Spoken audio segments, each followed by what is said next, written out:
The moment I agreed, the house felt different. Not safer. Not calmer but aware. Like walls that had been listening now leaned closer. Iris didn't celebrate. She didn't smile in victory.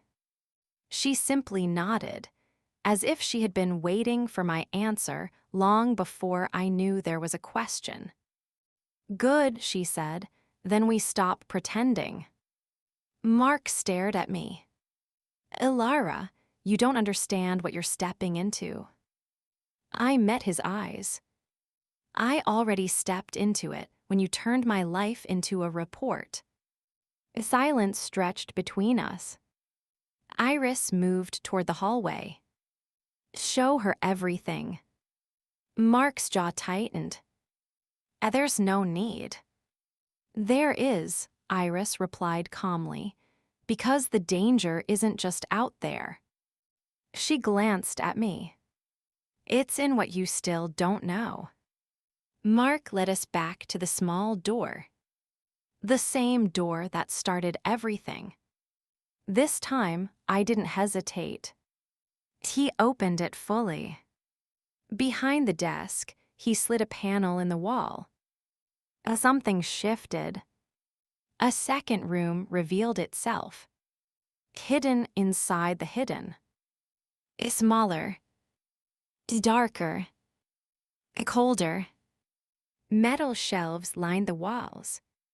Boxes labeled with dates, names, places. Not just mine. Dozens, maybe hundreds. I walked closer. Picked one. Inside were photos of a woman with curly hair. Receipts. Notes. A routine mapped out. Just like mine. I whispered, "You've done this before." Mark's voice barely came. "Yes." My stomach dropped. "For how many?" He swallowed. "Too many." Iris leaned against the wall. Mark didn't leave the network because he was tired. She looked at me. He left because he became attached. My chest tightened. "To me." She shook her head. "To others before you." I turned sharply. "What does that mean?" Mark's eyes filled. I tried saving people instead of profiling them. My heart raced. Saving them from what? He exhaled. From being used, controlled, erased. I stared. "So the network isn't theoretical." "No," Iris said softly. "It's active." "And dangerous," Mark added. "They take lives and rewrite them." My hands shook. "And you thought spying on me was protection?" Mark nodded weakly. "I learned patterns to interrupt them." "And Iris." "She watches the watchers," Iris said. "So people like Mark don't become monsters while pretending to be heroes." My head spun. "You let me believe I had a normal marriage." Mark whispered, "Because I wanted one." A silence. Then I asked the question my body had been avoiding. "Why me?" Mark met my eyes. "Because you already survived once." My breath caught. "What?" He reached for a folder. I opened it. Inside was my name. Not recent. Old. Before I met him. Before our marriage. Before my move. Photos I didn't recognize. A hospital bracelet. A police report. A different address. I felt dizzy. "I don't remember this." Mark's voice trembled. "Because you weren't supposed to." Iris straightened. Elara, 3 years before you met Mark, your identity was rewritten. The room tilted. Rewritten how? Your old life was compromised, Iris said. Someone sold your data, location, vulnerabilities. My ears rang. You were targeted. I whispered, for what? Mark answered. Because you accidentally accessed a system you weren't meant to. My legs weakened. What system?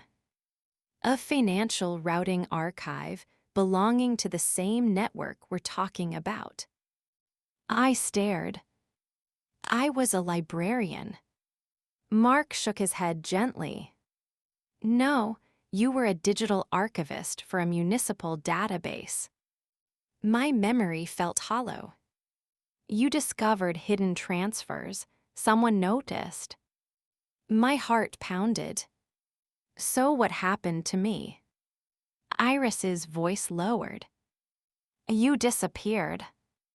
A cold moved through me. Someone helped you disappear. Mark whispered, me.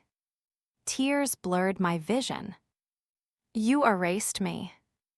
I saved you, he said quickly. They were closing in. I created a clean life, new job history, new address, new name. My breath broke. And my memories. He looked away. Partial suppression therapy. The room felt unreal. My marriage. Mark whispered, started as protection. Then he looked at me. And became real.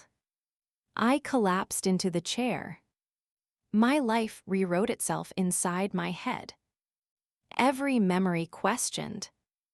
Every habit uncertain. Every trust shaken. So I didn't just discover a secret, I whispered. I am one. Iris nodded. Yes. The house alarm chimed softly. The alarm wasn't loud, not like an emergency. But just wrong. Iris stiffened. That's not scheduled. Mark rushed to the monitor. His face went pale. We've been pinged. My heart jumped. By who? The network, Iris said. The screen flashed. An unknown signal. Then a message appeared. We see you. Silence followed. Then another's line. Time SUP. Mark turned to me. Elara, we have to leave, now. I stood. What about my life? Iris grabbed a bag from the shelf. Your life moves with you. The back door creaked open on its own. The power flickered. My pulse roared. Mark took my hand. We ran. Through the hallway. Past the kitchen. Past the couch where Iris once sat calmly. The windows shattered inward. Not loudly. Precisely. Smoke drifted in. I coughed. Iris shoved something into my palm. A small drive. Your real files, she said. Your original self. Mark shouted, car. We burst into the garage. The engine roared alive. We jumped in. As Mark pulled out, headlights swept the driveway. Another car. Black. And no plates. It followed. My heart pounded. Mark drove fast. Too fast. Turns blurred. Iris leaned forward. They won't shoot, she said calmly. They want control. The car accelerated. Then, Mark slammed the brakes. We skidded. The black car overshot. Mark turned hard. We escaped down a side road. Silence filled the car. My breathing shook. After minutes that felt like hours, the city lights faded behind us. Finally, Mark slowed, pulled onto a quiet stretch of road near water. The engine died. Only wind remained. I sat frozen, alive, but altered forever. We stood by the river. The sky began to lighten. Morning again. I looked at Iris. So what happens now? She studied the horizon. Now you decide who you really are. I held the drive. My old self. Mark stepped closer.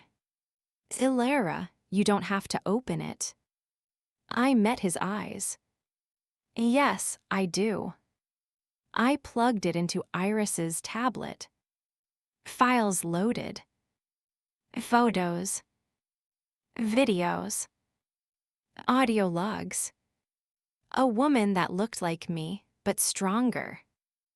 Sharper. Different posture. Different fire. One video played. My old voice spoke. If you're watching this, they almost won. But you survived long enough to remember. Don't go back to sleep. Tears streamed down my face. Iris whispered, "That's you." I felt something shift.